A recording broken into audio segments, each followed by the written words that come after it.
Hey everybody, my name is Hudson Jameson and I'm here to talk about an IoT security startup called Oaken Innovations. Let's start with me real quick. My name is Hudson Jameson, like I just mentioned.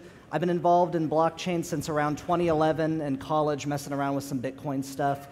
For 2 years I worked in the banking industry at USAA, leading their blockchain innovation program. And then I left there to kind of do my own thing, work with the Ethereum Foundation, which I still support today when I can. And then with a group of really, really cool people, I started Oaken Innovations 2016, 2017. I have a beautiful wife and 3 cats, so if you like cats, I like you. This is the great team I was talking about, John, Laney, Lex, and James. All of us together make up Oaken Innovations, and we're really excited to explain why we're securing IoT with blockchain. For anyone who wants to follow the slides, go to Twitter and go to @HudsonJameson, and my slides are posted there so you can follow along. So what we're doing at Oaken is we're building a secure blockchain and IoT platform. So what that means is we have all these IoT devices that are inherently insecure, and what we're trying to do is smart cities are coming up, autonomous driving cars are going to be coming in the future, and they're going to need a layer of security that is pretty much hack-proof. Here's some examples. Some, I guess, comical example on the left is that someone's IoT oven broke, and so it's raising in temperature way too high. But the more serious one is that hackers can remotely kill these IoT-connected smart cars and these self-driving cars that are coming out. So we need something that uses a public key infrastructure in order to secure these devices. So we've developed a platform that's a combination of hardware and software tools in order to secure IoT devices. We use a number of software tools, including Ethereum, which is a blockchain system, IPFS, which is a decentralized distributed storage solution, Node for some of our front-end stuff, and then, of course, Raspberry Pi with a lot of cool hardware goodies attached to that. All of this is secured by a secure hardware module, tamper-resistant. We're still kind of working on some prototypes for that, but it's a really cool field to be in. So I'm going to just show some process shots right now. What we did recently was a project with Toyota, and what we were trying to do was say, there's all these distributed, decentralized technologies and blockchains, but how do they really work? Is this actually going to be useful? So what they said was, okay, we're not going to get into this business, but let's make a car sharing app, or DApp, distributed application. And let's demonstrate how we can use Ethereum and how we can use IPFS to make a really secure, decentralized solution. So what we did was we took a Prius and we tore apart the key fob. We didn't really tell the dealership about that. I don't need to go into that part. But we took apart the key fob and we connected it to the Raspberry Pi. You can see the key fob there connected to the Prius Prime through the Raspberry Pi. In the future, what we envision is with our IoT devices having a secure box around the IoT device, so it's not an exposed Raspberry Pi, but an automotive-grade hardware device with a hardware security module encompassing the private keys that are stored on the device. So I'm going to just walk through the car share demo, kind of explain what it does, what tools we use to build it. So what we were trying to do, the whole point of this is to cut out the middleman. That's what blockchain's all about. So what we did was we disintermediated Hertz. And I know what you're thinking, Turo has already done that. You can do kind of peer-to-peer car sharing over Turo, but Turo still takes a cut of that money.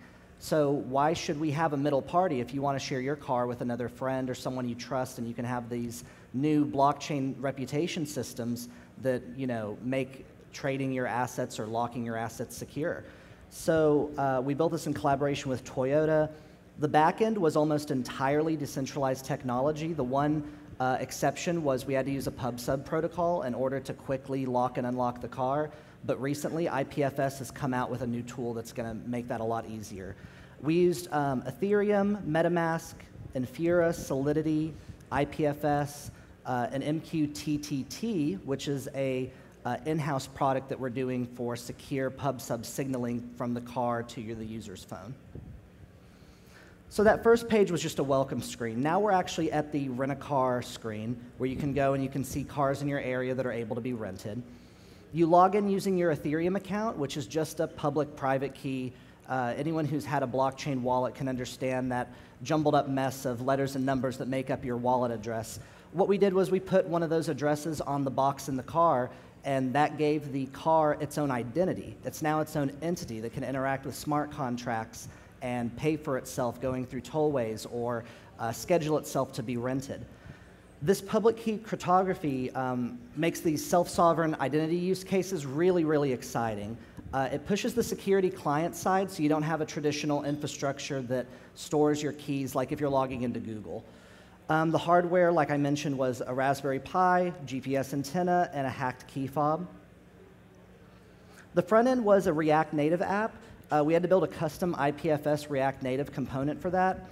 And all of the data about the cars and the data about the people who are wanting to rent their car are stored in JSON files that are nested in IPFS.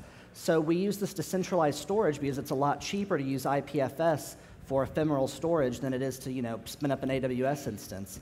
It's also, backed up all around the world, so it's a really, really neat way to have semi-permanent data that you're using for a short amount of time. We also had Google Maps, of course. We used the Ethereum network and IPFS to connect all the data points together. Now we're at the point where we've actually rented the car. So let's look at the back end here. We used Ethereum smart contracts, and I know a lot of people are wanting to put everything on a smart contract, and that is very costly in terms of transaction fees and blockchain bloat. So what we did is we had a few simple functions in there, and they dealt with payment and authorization. When you wanted to rent the car, you would pay for it in Ether, and what that would do is they'd take your phone's address that we set up for you using Status or MetaMask or whatever program you're using, and you've reserved the car, so now you get put on this authorization list. So now, once you paid for it and you're on this list that says between time X and time Y you can rent this car, whenever you need to unlock the car, you push the unlock button, and it's a simple blockchain read. We were able to push that unlock button on the phone, and the car would instantly unlock, just like if you were using, your car keys to unlock your car. And even though there's, block time concerns with blockchains, as long as you're designing these things with the idea that you're not putting everything on the blockchain and you're only putting the most needed logic and authorization on the blockchain, then things are going to be a lot easier for you as you're building your dApp. MQTT is our take on MQTT. We modified it to support Ethereum signing using public-private keys. So the user, when they hit the unlock car button, would send an Ethereum signed transaction to our Raspberry Pi in the car, and the Raspberry Pi would go, okay, let's check, is this transaction actually signed by this address? It would say yes, and then after it says, okay, this is legit, it looks at the blockchain and says, well, now can it unlock the car? And then that quick blockchain read locks the car or unlocks the car, whichever one it sends in.